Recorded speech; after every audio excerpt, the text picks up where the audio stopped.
Bismillahirrahmanirrahim. Assalamualaikum warahmatullahi wabarakatuh dan salam sejahtera. Bersama lagi dengan Cikgu K, hari ini kita nak belajar dalam tajuk darab masa. Okey, jadi kita dah buat tambah, kita dah buat tolak. Kali ni kita nak mendarab dalam unit masa. Tapi sebelum tu pastikan kamu ulang kaji ataupun kamu tahu perkaitan dalam setiap unit masa. Okey, kita akan gunakan kemahiran itu dan kita akan aplikasikan untuk soalan-soalan darab masa. Okey, jadi kita jangan buang masa. Kita teruskan, kita mulakan dengan unit hari dan jam. Okey, contoh kalau dia kata 4 darab 6 hari 10 jam. Jadi macam biasa, benda yang sama cikgu gunakan masa tambah dan tolak masa. Kita akan gunakan jadual T. Okey, hari dan jam kita masukkan dulu mengikut soalan. Jadi kalau kamu tengok 4 dekat depan ni, dia nak darab dengan nombor yang lebih banyak lah. Jadi kalau kata dalam darab, kita boleh tukar dia punya kedudukan ataupun kita boleh tukar dia punya posisi angka tu. Jadi cikgu ambil yang banyak dekat atas. Okay, cikgu masukkan 6 hari 10 jam dan cikgu darabkan dengan 4. Okay, jadi dekat sini kita akan selesaikan mengikut unit. Okay, maksudnya kalau kita tengok pada sini bahagian jam, kita selesaikan dulu bahagian jam. Maksudnya 10 darab 4, kita akan dapat 40. Kemudian barulah kita masuk bahagian hari. 6 darab 4 sama dengan 24. Okey, jadi dekat sini sebenarnya kerja kita dah separuh selesai. Okey, kalau kamu tinggalkan jawapan macam ni, bukan kata salah, tapi kurang tepat. Okey, kenapa cikgu kata kurang tepat? Dekat sinilah yang maksud cikgu, perkaitan antara unit masa tu kita mesti ingat ataupun kita mesti ada dalam dalam pemikiran kita. Contoh dekat sini kita tahu dah, satu hari bersamaan dengan 24 jam. Okey, maka kalau pada bahagian jam dah melebihi 24, jadi kita kena tolak 24 jam tu dan kita akan bawa 24 jam ini ke bahagian hari untuk kita tambahkan satu hari. Okey, jadi nilai kedua-dua ni adalah sama. Cuma kita akan tolak dekat sini bahagian jam dan bila kita nak tambahkan dekat bahagian hari, kita terus tukarkan dia kepada unit hari. Okey, jadi kita selesaikan bahagian jam, kita akan tolak. Okey, dan untuk bahagian hari kita akan tambah. Okey, jadi jawapan akhir kita adalah 25 hari 16 jam. Okey, katalah macam ni pula. Okey, sama macam tadi kita ada 10 itu di bahagian hadapan. Okey, jadi kalau cikgu tukar kedudukan supaya sebab selalunya yang kita lebih selesa adalah nombor yang lebih banyak dekat bahagian atas kan. Okey, jadi kita akan darabkan dengan 10. Alright, kita selesaikan dulu bahagian jam. 8 darab 10 kita akan dapat 80. Kemudian bahagian hari 5 darab 10 kita akan dapat 50.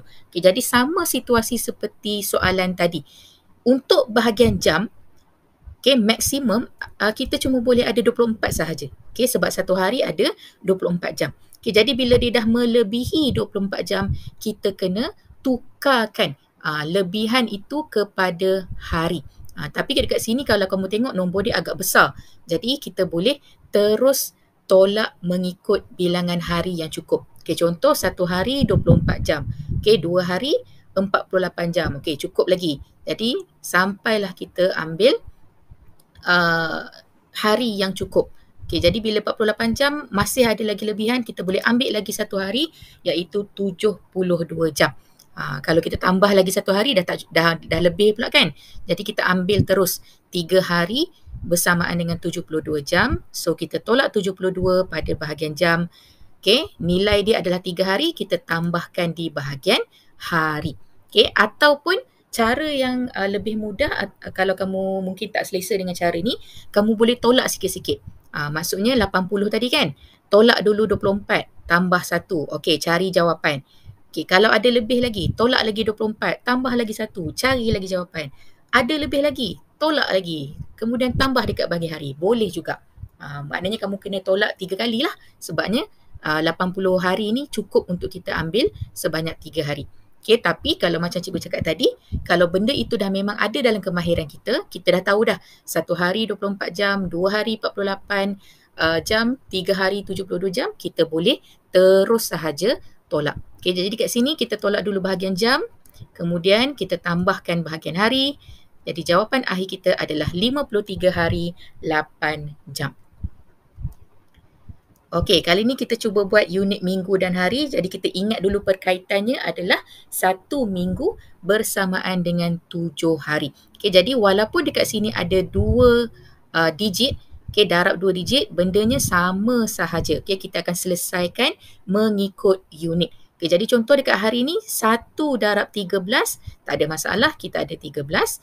Kemudian 4 darab 13 ataupun kalau kamu lebih selesa, terbalikkan sahaja 13 darab 4, kita akan dapat 52. Okay, jadi kalau kamu tengok pada bahagian hari tadi, macam cikgu kata, perkaitannya adalah 1 minggu bersamaan dengan 7 hari sahaja.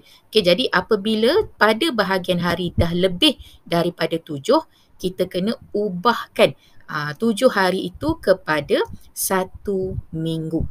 Okay, kalau dah lebih 7, kita kena tolak dan kita masukkan ke bahagian minggu. Okay, kemudian kita cari jawapan mengikut unit dia lah.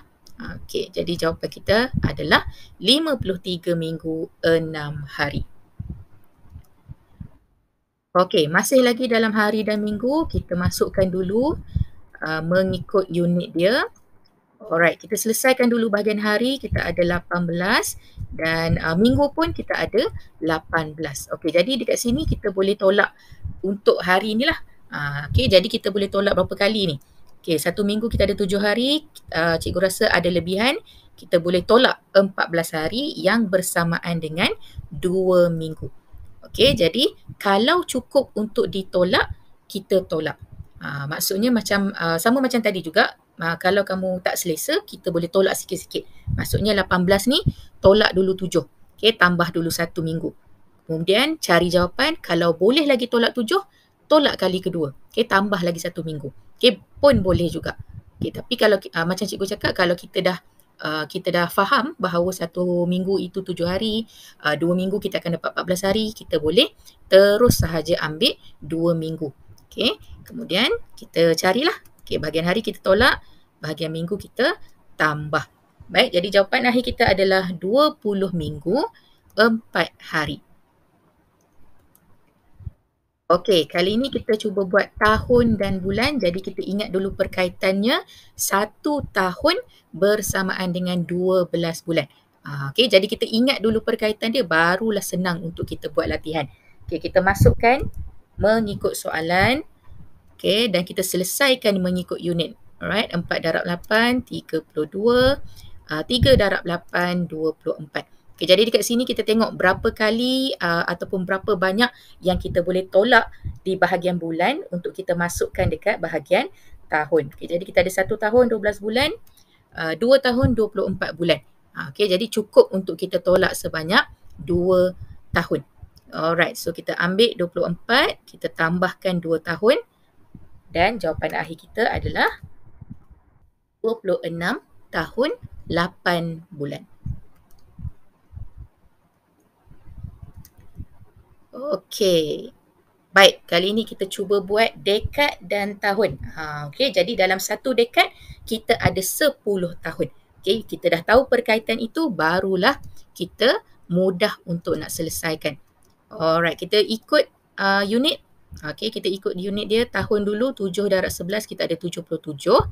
3 darab 11 kita ada 33 dekad. Okey, jadi 77 ni adalah nombor yang sangat besar. Alright, jadi kita boleh tengok berapa kali kita boleh tolak di bahagian tahun ni. Okey, jadi kalau satu dekad 10 tahun, 7 dekad bersamaan dengan 70 tahun. Okey, jadi dekat sini kita boleh tolak 70 dan kita terus tambah 7 dekad. Alright. Kemudian kita selesaikan seperti biasa untuk dapatkan jawapan akhir kita 40 dekad 7 tahun. Baik, selesai pembelajaran hari ini. Cikgu harap kamu boleh faham dengan apa yang cikgu ajar. Okay, satu tips yang boleh cikgu berikan adalah perkaitan antara masa sangat-sangat penting. Jadi pastikan kamu tahu dulu apa kaitan di antara kedua-dua unit masa yang terlibat, barulah mudah untuk kita nak selesaikan. Kalau kita tak tahu nanti untuk bahagian unit yang lebih kecil tu kita tak tahu nak tolak berapa pula kan. Okay, jadi pastikan perkaitan masa kita bagus dan kita ingat. Alright, jadi kita berhenti dekat sini. Kita jumpa lagi dalam pembelajaran seterusnya. Terima kasih. Assalamualaikum. Jumpa lagi.